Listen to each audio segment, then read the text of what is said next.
Bonjour à tous, bienvenue sur Psychobrio, la chaîne où je parle des relations entre personnes au niveau psychologique. Avant de commencer, si vous ne l'avez pas déjà fait, n'oubliez pas d'appuyer sur le bouton d'abonnement ci-dessous. Aussi, n'oubliez pas de cliquer sur la cloche de notification. Cela vous informera à chaque fois que je télécharge une nouvelle vidéo. Ainsi, vous ne manquerez de rien. Donc, dans cette vidéo, on va répondre à la question « Qu'est-ce que l'hypergamie ?» On verra qu'il y a des gens qui sont intéressés par l'hypergamie et d'autres qui ne le sont pas. D'abord, commençons par qu'est-ce que c'est que l'hypergamie? Eh bien, l'hypergamie est un terme qui est utilisé pour décrire un phénomène social où des individus, c'est généralement des femmes, qui recherchent à atteindre un niveau social supérieur, ou du moins à sortir de la pauvreté, de la misère, etc., et d'avoir une vie supérieure. Même si elles ne sont pas directement dans la pauvreté, elles veulent quand même gravir les échelons de la société, arriver au top, au maximum qu'elles peuvent atteindre, ou en tout cas d'un point de vue professionnel, arriver à avoir des avantages professionnels qu'autrement elles n'auraient pas eu. Donc, l'hypergamie, c'est en fait améliorer sa vie sociale, sa vie au niveau monétaire, au niveau famille, etc. Mais avec l'idée de garder en tête que l'argent compte. Derrière, vous voulez épouser quelqu'un qui a de l'argent. L'hypergamie, c'est pas épouser un gars qui est pauvre juste parce qu'il a un château, mais il a absolument rien.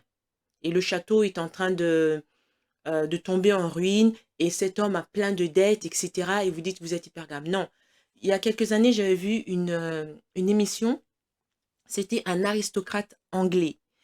Eh bien, vous savez où il était parti? Il était parti au Job Center, c'est-à-dire le centre pour l'emploi, un peu comme l'ANPE en France.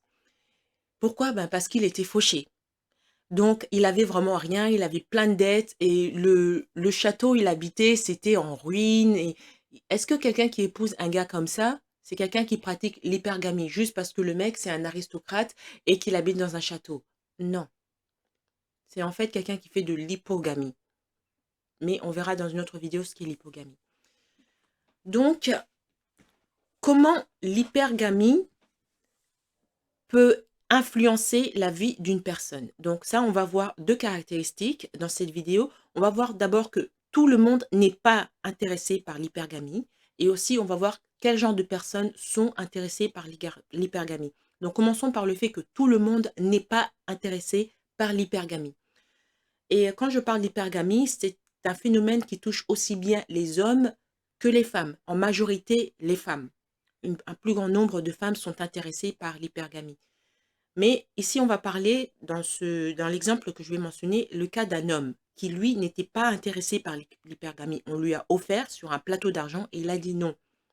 Vous connaissez certainement cette histoire. C'est l'histoire de Joseph. Steven Spielberg, il y a quelques années, avec sa compagnie, je ne sais plus comment ça s'appelle, il a une compagnie de cartoons, de dessins animés, où il a fait un dessin animé sur la vie de Joseph. Et qui était Joseph? Joseph, eh bien, c'était un jeune homme hébreu qui a été vendu comme esclave en Égypte. Au fil du temps, grâce à son intégrité, son intelligence et sa sagesse, Joseph a réussi à grimper les échelons sociaux et à gagner la faveur de Potiphar. Qui était Potiphar? Eh bien, Potiphar, c'était un haut fonctionnaire égyptien. Joseph a été placé à un poste élevé dans la maison de Potiphar et a été chargé de superviser toutes ses affaires. Cependant, la femme de Potiphar a développé une attirance pour Joseph et a essayé de le séduire à plusieurs reprises. Parce qu'il est écrit que Joseph était très beau, mais il n'avait que 17 ans. Et en plus de ça, Joseph avait été très bien élevé par son père. Il savait la morale. Il savait que ce n'est pas bien de coucher avec la femme de quelqu'un d'autre. Contrairement à certains de ses grands frères. Donc, Joseph est resté fidèle à sa position et à sa loyauté envers Potiphar. Il a refusé les avances de la femme de Potiphar. Qu'est-ce que cette femme a fait? Eh bien, épris de rage, elle a accusé faussement Joseph d'avoir tenté de la violer, ce qui a conduit à l'emprisonnement de Joseph. Donc, ici, comment est-ce que Joseph a refusé l'hypergamie? Il sait que s'il avait couché avec cette femme, il aurait eu des avantages. Là, il était peut-être chef de la maison, il aurait peut-être gagné sa liberté ou enfin, il aurait eu des avantages. Donc, au niveau social, il aurait été encore plus élevé. Mais il a refusé parce que c'était pas bien, quoi, c'est tout. C'était pas moral, c'était pas ci, c'était pas ça. Lui, il voulait pas. Donc, cet exemple montre que tout le monde n'est pas intéressé par l'hypergamie. Là, je dis l'exemple de Joseph, qui est un homme, mais il y a aussi des tas de femmes à qui c'est des choses qui ont pas nécessairement niveau sexuel, mais on leur a offert des occasions de devenir hypergames, mais pour une raison ou pour une autre, elles ont refusé. L'élément hypergame dans cette histoire réside dans le fait que la femme de Potiphar était une femme d'un statut social élevé en tant qu'épouse du haut fonctionnaire égyptien, enfin d'un haut fonctionnaire égyptien. Donc cette femme était attirée par Joseph, qui lui n'était qu'un esclave, ce qui pourrait être interprété comme une volonté de s'élever socialement en s'impliquant dans une relation avec quelqu'un d'un statut élevé. Donc Joseph a refusé. Mais est-ce que ça veut dire que parce qu'une personne refuse à un moment de l'hypergamie, que cette personne va refuser toute sa vie? Pas nécessairement. Joseph a refusé sur des principes moraux et aussi parce qu'il n'était pas intéressé par l'argent. Plus tard, si vous lisez l'histoire ou si vous, je pense, vous regardez le film, le dessin animé, il y a un film. Eh bien, il épouse une autre jeune femme d'un fonctionnaire, lui aussi, d'un aristocrate, quelqu'un qui est proche de Pharaon, quelqu'un qui est proche du roi. Donc, il fait là de l'hypergamie. Mais c'est à penser, c'est plus par amour pour cette femme, non parce qu'il voulait de l'argent. Comme je l'ai dit, le concept de l'hypergamie, c'est surtout un concept qui est pratiqué par des femmes en majorité. Dans beaucoup de cultures, les femmes sont souvent encouragées à se marier avec quelqu'un qui est d'un niveau supérieur à elles. Par exemple, si vous êtes une servante, vous êtes encouragée à vous marier avec le majordome. Si vous êtes infirmière, euh, vous visez peut-être le docteur, ainsi de suite, enfin le chirurgien. Est-ce qu'il faut avoir honte d'être hypergame? Bien sûr que non. Faut pas avoir honte. Être hypergame, c'est complètement normal, c'est totalement naturel. Les hommes et les femmes doivent l'accepter. Regardez si, quand vous viviez, vous avez tous vu des films où les gens vivaient dans l'Antiquité. Regardez les films sur les Gaulois ou les barbares à l'époque, où la vie était vraiment très très difficile. Ou, attends, je pense à un film qui est vraiment super, qui explique ce genre de choses d'une manière magnifique, c'est Apocalypto, le film de Mel Gibson. Regardez, dans ce film, les femmes, elles vivent, c'était avant l'arrivée des conquistadors espagnols, etc. Le, le film commence dans un village, dans la forêt, où les gens vivent en paix et sont heureux, mais les femmes à qui elles sont mariées, elles essaient d'épouser l'homme le plus fort de la tribu. Parce que à quoi ça sert une femme qui va épouser un homme qui est faible? L'homme qui est faible, comment est-ce que cet homme va défendre sa femme et sa famille? Il y a la jolie jeune femme de l'histoire, elle a épousé l'homme le plus fort de la tribu, je ne sais plus comment il s'appelle, le seul survivant en fait. Il est le seul survivant, il me semble. Et cet homme a été capable de prendre soin, en tout cas de sauver, on voit ça à la fin du film, il était capable de sauver sa femme, son fils et son nouveau-né. Maintenant, si cette femme avait épousé un homme qui est faible, qui est paresseux, qui fout rien, qui n'est pas agile, qui n'est pas vivace, qui n'est pas intelligent, eh ben, elle serait morte. Cette femme a été sauvée parce qu'elle a eu un homme qui avait plein de qualités masculines et qui a été capable de la sauver. C'est ça, naturellement, les femmes sont portées vers ce genre d'homme. Et quel est le rapport avec l'argent?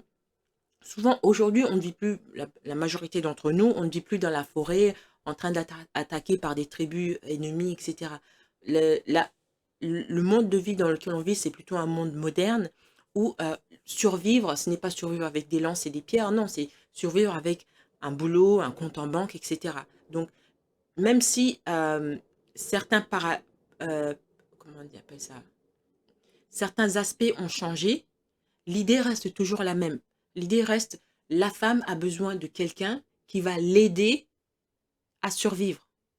Et la personne qui va l'aider à survivre, ce n'est pas quelqu'un qui est paresseux, quelqu'un qui ne faut rien, quelqu'un qui est nécessairement faible physiquement, etc. Elle va choisir la meilleure option possible. ou si il n'y a pas d'option possible dans son environnement, elle va essayer d'aller dans un autre environnement. Il y avait une vidéo où je parlais, je pense que c'était dans mon autre chaîne Femme Gagnante, que je ranimerai peut-être un jour, mais je parle d'une femme qui, elle est très pauvre et elle ne veut plus vivre dans la pauvreté. Donc, qu'est-ce qu'elle fait? Parce que la pauvreté, ça vient avec plein de problèmes. Elle vit dans des quartiers dangereux, un bâtiment insalubre, etc. Et elle a dit, moi, je ne veux plus de ça. Et surtout, j'aimerais beaucoup avoir des enfants un jour, mais je ne veux pas que mes enfants connaissent et mon expérience de pauvreté et tout ce qui vient avec. Donc, si dans son environnement, il n'y a pas un homme qui essaye de s'élever, ou quand ils essayent de s'élever, c'est drogue et prison et tout ça. Elle ne veut pas de ce genre de truc. Donc, il va falloir qu'elle change d'environnement. Et pour beaucoup, changer d'environnement, ça passe par les études, l'université. Par exemple, et là, à l'université, elle va rencontrer des tas d'autres gens qui sont ambitieux et qui développent des qualités qui feront qu'ils seront capables de prendre soin d'une épouse.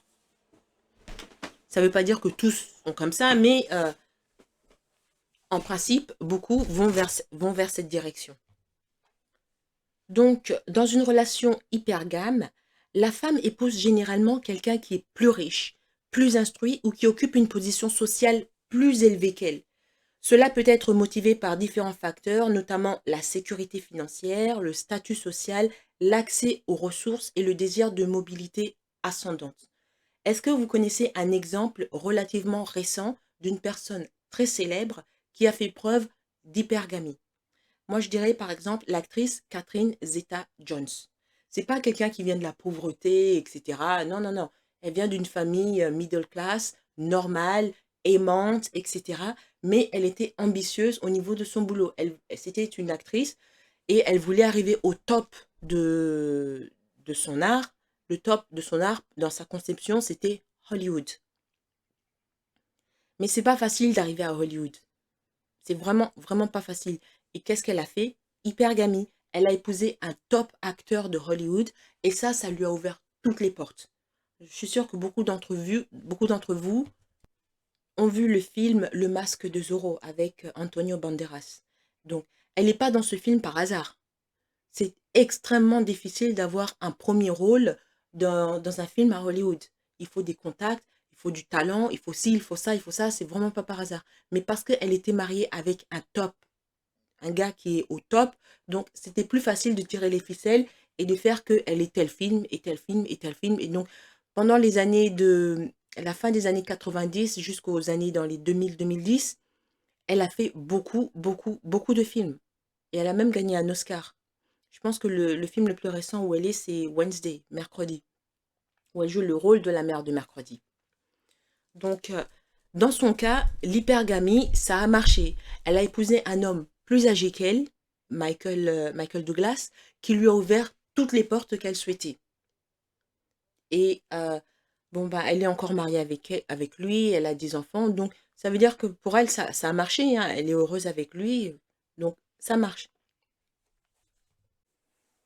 Donc, l'hypergamie est observée dans différentes cultures et sociétés à travers l'histoire.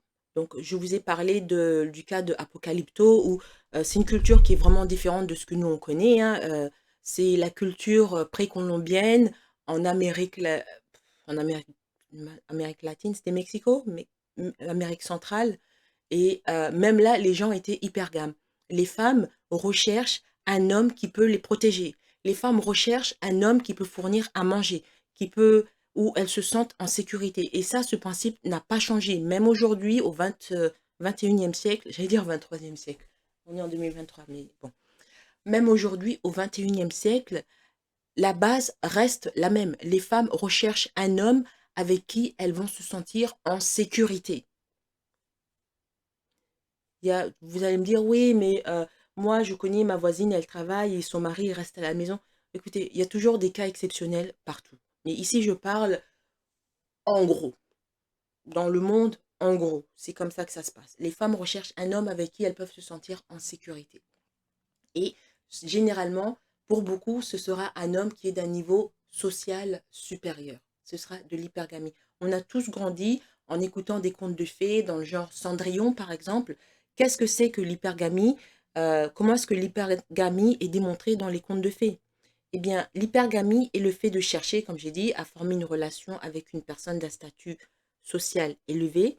Et dans les contes de fées, on peut observer des exemples d'hypergamie à travers certaines caractéristiques et schémas narratifs. Donc, voici quelques exemples, hein. L'exemple numéro un, il y aura donc trois exemples. Il y a un prince charmant. Qu'est-ce que ça suit? C'est un archétype. Un archétype, c'est-à-dire, comment est-ce que je peux définir un archétype? Je veux dire, un archétype, c'est un symbole ou en tout cas une constante qui représente des valeurs humaines, quelque chose qui est dans l'esprit humain en général, sur toute la planète. Donc ici, on parle de l'archétype du prince charmant.